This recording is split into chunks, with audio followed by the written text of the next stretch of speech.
toutes mes familles francophones, c'est Carolina Legrand de Enseigner par le jeu et je suis ici pour répondre à vos questions en français pour vous aider avec vos enfants avec des difficultés, n'importe quelle difficulté, je vais vous aider. Et alors, j'ai mon thé, cette semaine, c'est du thé du menthe. Alors, c'est très bon, alors j'espère que votre thé est aussi bon. Et j'ai une question extraordinaire d'une maman française et elle me demande « Bonjour Carolina, je suis si heureuse que tu reviennes. Merci, moi je suis aussi heureuse d'être ici. Ulysses, il fait des progrès immenses depuis que tu es venu en France pour nous former. Il parle vraiment pas mal du tout. Il a encore du mal, mais maintenant la majorité des gens le comprennent. » Alors, ça, c'est magnifique, magnifique Sandrine. Je sais que tu voulais qu'il parle plus. Alors maintenant, je suis très, très, très contente d'entendre qu'il parle plus et que la plupart des gens le comprennent. Ça, c'est magnifique. Félicitations à toi et félicitations à Ulysses, bien sûr. Alors, tu dis comme ton question, le souci que je rencontre maintenant, c'est qu'il n'arrive pas à poser des questions. Il reste bloqué. Par exemple, je sais qu'il veut parler de son frère quand il dit Tristan, mais il n'arrive pas à dire spontanément où est Tristan ou que fait Tristan. Je le guide en lui faisant sa phrase qu'il reprend ensuite très bien. Mais quand un autre jour, il veut de nouveau poser la question, il ne la retrouve pas et il dit de nouveau Tristan. Alors, est-ce que tu saurais une astuce pour que je l'aide à mieux parler, à mieux comprendre comment poser des questions? Je t'embrasse bien fort et t'envoie beaucoup d'amour, Sandrine. Alors, Sandrine, merci des bisous et de m'embrasser. Je t'embrasse aussi.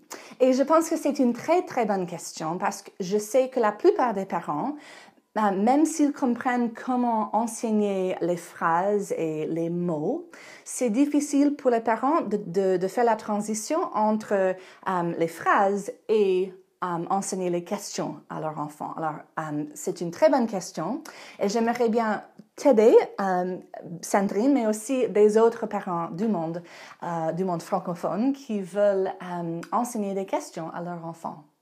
Alors, pour répondre aujourd'hui, j'ai une perspective un peu particulière. Alors, je veux commencer avec ça. La première chose qui est très importante à souvenir quand j'enseigne des questions à mon enfant, c'est que c'est vraiment pas que j'enseigne des questions. Je n'enseigne pas comment demander des questions. Moi, j'enseigne comment adorer demander des questions. Moi, j'enseigne la joie de la communication, la joie de demander des questions. C'est vraiment différent. Si j'enseigne comment demander des questions, c'est une chose à faire. Si j'enseigne, la joie de demander des questions sont très, très, très amusantes, ça donne à mon enfant l'idée que, demander des questions, ça ouvre un autre monde de joie et d'amusement. Vous voyez? Alors, ça veut dire, il faut premièrement, Sandrine, il faut te demander, est-ce que déjà, partout dans ta maison, est-ce que tu montres la joie de demander des questions dans ta vie quotidienne? Ça veut dire, est-ce que tu demandes des questions à tes enfants avec la joie? Ou est-ce que tu demandes des questions comme « où étais-tu? » Ou « Quand est-ce que tu vas finir? » Tu vois, souvent des questions deviennent des choses un peu difficiles ou au moins une chose qui n'est pas importante, tu vois? Alors, la première chose, Sandrine, c'est de montrer la joie de demander des questions dans ta vie quotidienne et tu peux le faire dans n'importe quelle situation. Alors, un exemple, peut-être tu cuisines des gâteaux.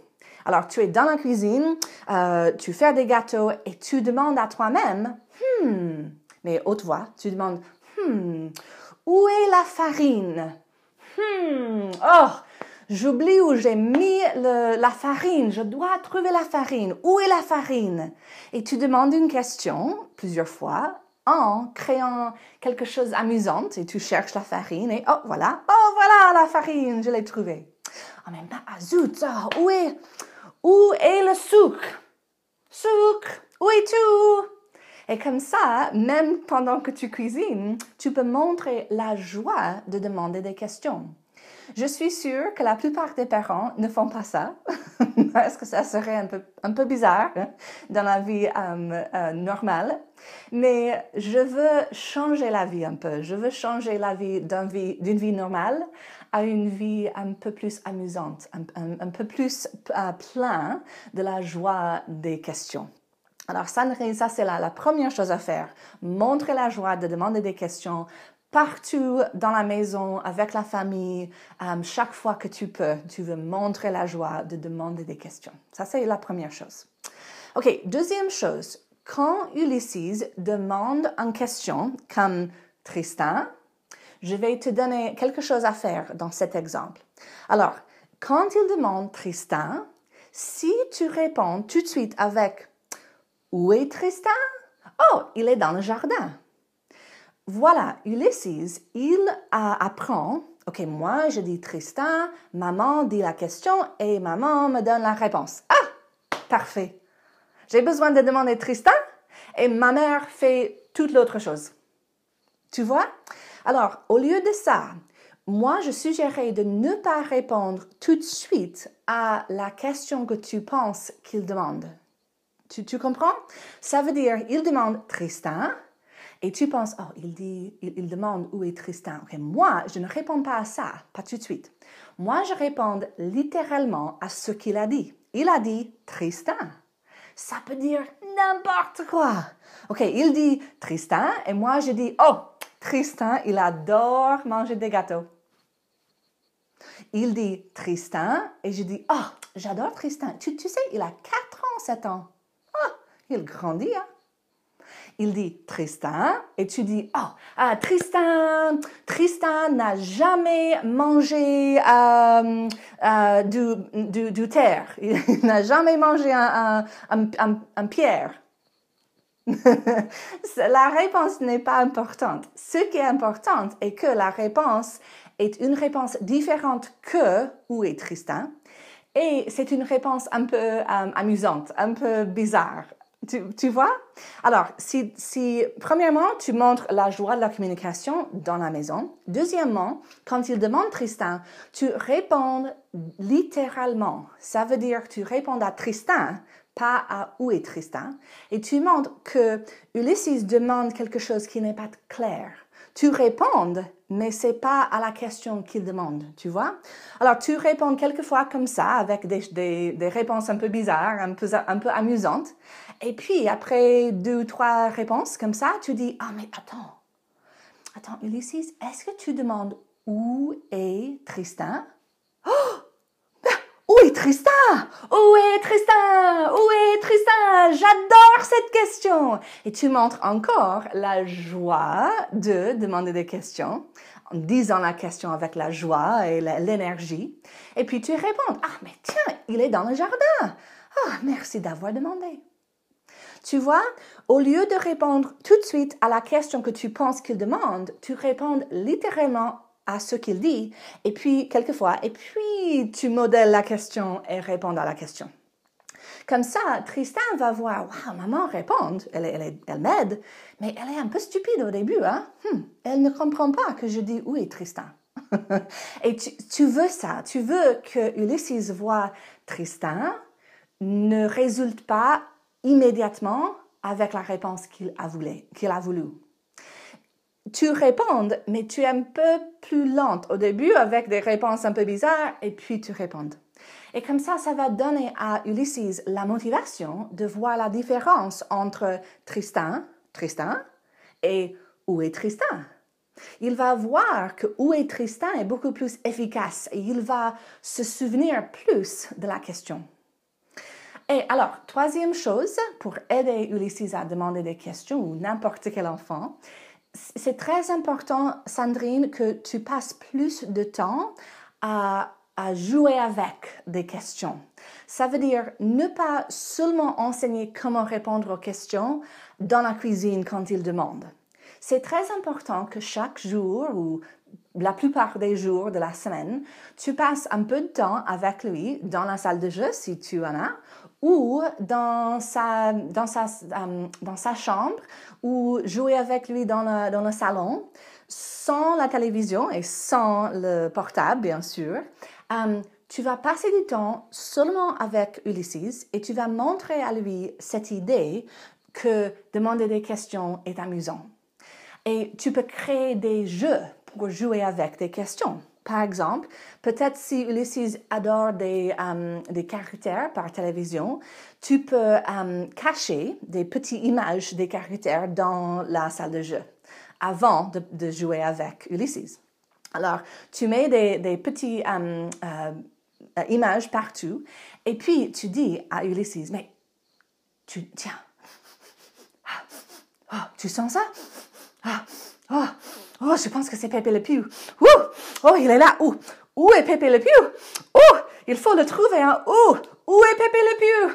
Où est Pépé le Pew? Et tu trouves le caractère que tu demandes où est le caractère. Et comme ça devient un jeu. C'est un peu bizarre. Oui, mais est-ce que c'est amusant? Oui. Ce qui est important est que tu crées des activités, des jeux qui sont motivants, qui sont amusants pour Ulysses et tu montres que demander des questions, c'est très amusant. Et comme ça, tu passes plus de temps pendant la semaine avec les questions, plus que seulement les moments quand il demande une question. Tu vois?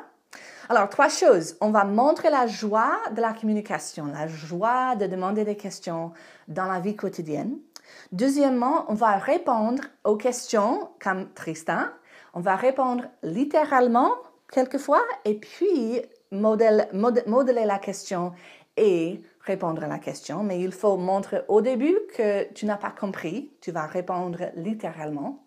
Et troisième chose, tu vas passer plus de temps dans la semaine à créer des activités, des jeux pour montrer que demander des questions, c'est très amusant et pour aider Ulysses à voir toutes les questions qu'il peut demander dans sa vie. Alors, Sandrine, j'espère que ça t'aide. J'espère que c'était amusant de me regarder en créer les jeux bizarres. Et comme toujours, ça me donne beaucoup de plaisir de vous aider, surtout des familles francophones. Je sais qu'il n'existe pas beaucoup de soutien en français. Et j'adore que je peux parler français un tout petit peu et que je peux vous aider avec mes réponses en français. Alors, si vous avez une question et vous voulez que je réponde, envoie votre question à moi et je vais répondre dans les semaines prochaines. Et j'espère que vous amusez très bien avec vos enfants cette semaine. À la semaine prochaine. Ciao!